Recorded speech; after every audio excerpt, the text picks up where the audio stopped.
What's up, everybody? In today's video, we're going to be talking about news out of Canon that indicates that we're going to be getting some updated cinema bodies in the next year, as well as the fact that some patent applications show that Canon is looking to produce some super long primes.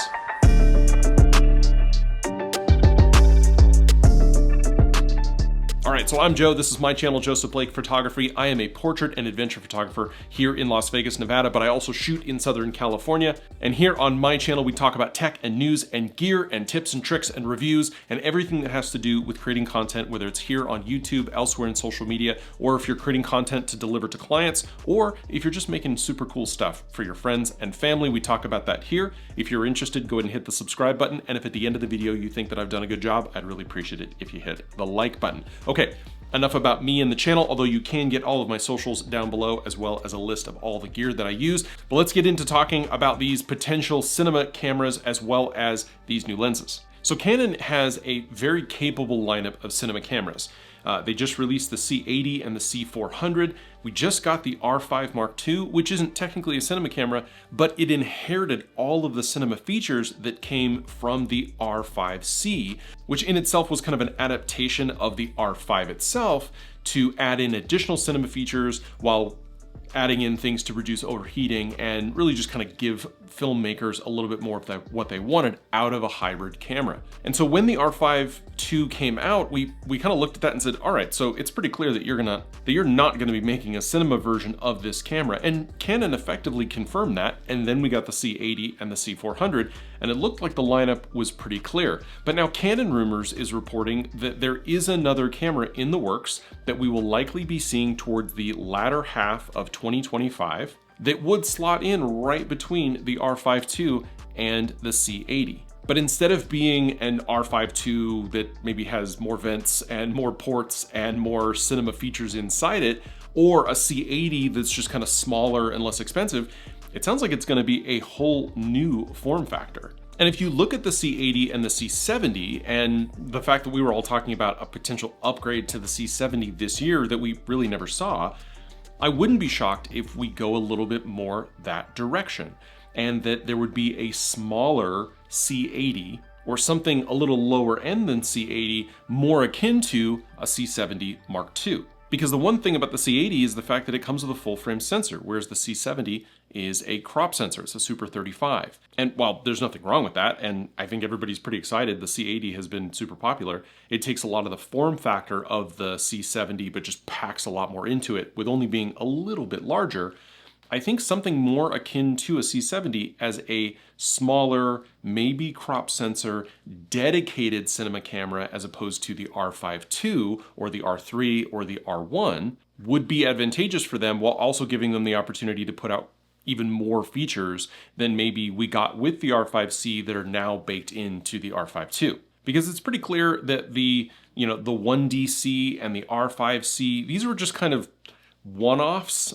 These were just kind of tack-ons, and what we're actually talking about here is a fully fledged, on its own cinema camera that would slot in between the R5 II and the C80, but really be more like a little brother to the C80, which is why I think really, the C70 is more along the lines of what we're going to be seeing in potentially a Mark II style design. Now, obviously this early in the game, we're not going to have specifications for a camera like this, but it sounds like it's definitely in the works. Now, that doesn't mean that it's going to get released. There have been lots of cameras that have been designed and even prototyped that really never made it to market. And considering the fact that the C100 and probably the C200 haven't seen updates, I think there's definitely room for a camera of this type. At the same time, patent requests from Canon have gone, I feel like, through the roof, specifically on the lens side of things.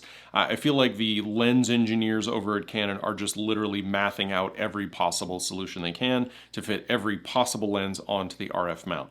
Now, that's good because right now we don't really have a whole lot of access to third-party lenses that normally are the place that you would get some of those kind of off-the-wall designs, but not good because normally Canon has a tendency to price their lenses considerably higher than folks like Samyang or Tamron or Sigma. But what it looks like we're going to be seeing potentially are some designs that are coming with super long reach and maybe slightly less on the aperture side, slightly less on the optical side. Meaning these are basic lenses, not as many components or groups of glass, not as many of the higher end, more engineered pieces of glass. And so Canon is really just kind of filling up the focal range. So we've got a 400 f4, we've got a 500 f5.6, a 600 f5.6, a 600 6.3, and an 800 6.3.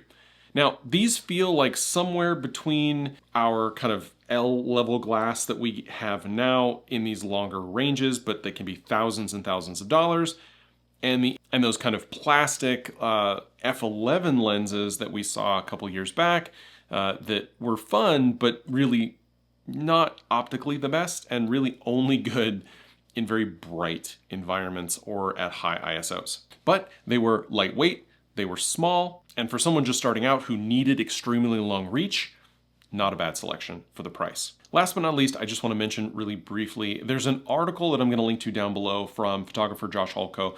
He has a really nice article touching on the R1 sensor, the R3, and some other cameras, and really kind of comparing them.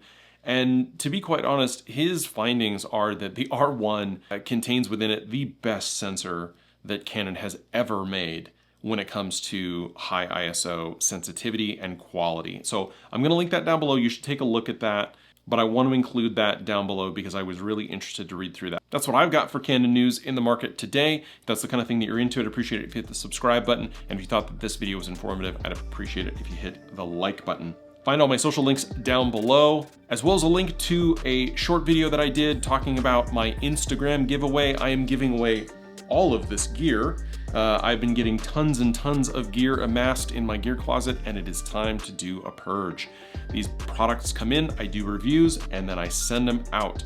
So if you would, please go over to my Instagram, follow me there, like my videos and posts, and go ahead and come back to here or the short that I'll link down below. Let me know that you did it, and if you're a subscriber to the channel, you'll be entered to win when I start giving all this stuff away. Now, I'm not gonna be doing that until I hit 1,000 followers, so I am waiting for you to help me do that. I lost my YouTube channel last year while my wife and I were in the hospital while our daughter was being born. It got hacked, and then Meta was nice enough to delete it for me. I had over 1,000 followers there, so I'm just trying to get back to 1,000 followers on Instagram, which is a big thing. As a professional photographer, it's not just about the pictures that you take, it's about how many followers that you have. So I appreciate your help there, and again, thank you so much for watching, and I'll see you in the next one.